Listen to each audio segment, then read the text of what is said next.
want these wars.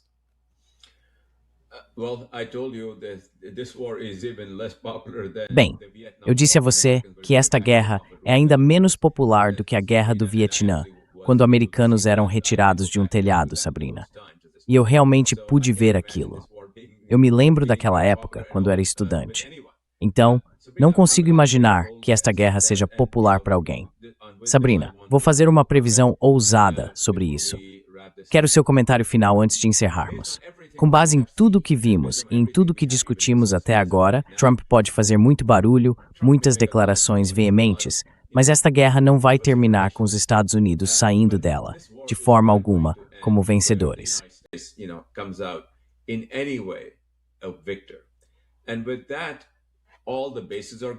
E com isso, todas as bases se vão, todas as capacidades se vão. O petrodólar é destruído, porque o Irã não vai vender seu petróleo em dólares.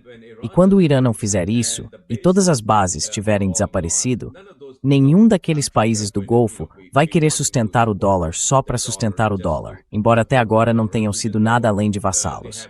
O mundo vai mudar. O que você acha que vem depois? The world is going to change. What do you think comes next?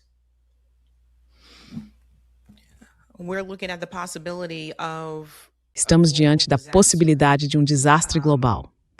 Neste momento, temos agricultores nos Estados Unidos sentindo o impacto, porque dependem de fertilizantes para cultivar suas plantações. E grande parte desses fertilizantes é produzida a partir do petróleo bruto, de parte desse petróleo. Então, isso afeta todo mundo. Não se trata apenas do aumento dos preços no posto de gasolina, certo? Acho que essa é a coisa mais fácil de perceber. Mas afeta todo o resto.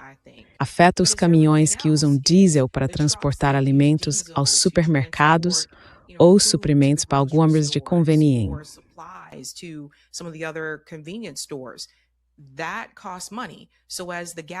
Isso custa dinheiro. Então, à medida que a gasolina continua subindo, o custo dos produtos também aumenta. Então, esse é um grande problema. Também foi divulgado recentemente que o dólar americano agora tem apenas 30% do seu poder de compra em 2026. Então, estamos vendo o declínio do Império dos Estados Unidos. E nenhum império permanece império para sempre. Todos acabam caindo. E, infelizmente, nosso governo decidiu colocar mais dinheiro em guerras em vez de cuidar do povo americano.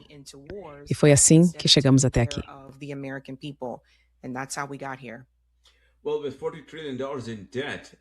Bem, com 40 trilhões de dólares em dívida e sem o petrodólar, Sabrina, esse fim vai chegar mais cedo ou mais tarde. No início da minha vida profissional, trabalhei no setor financeiro e ajudei a desenvolver, infelizmente, a estrutura que sustentava o petrodólar. Eu me arrependo disso e não me orgulho disso hoje, mas todo esse edifício está desmoronando diante dos nossos olhos. Uma das razões pelas quais criamos este canal é trazer ao nosso público esse tipo de notícia, esse tipo de análise informada, análise inteligente que você não vai encontrar na mídia corporativa, porque a mídia corporativa está subordinada aos interesses corporativos.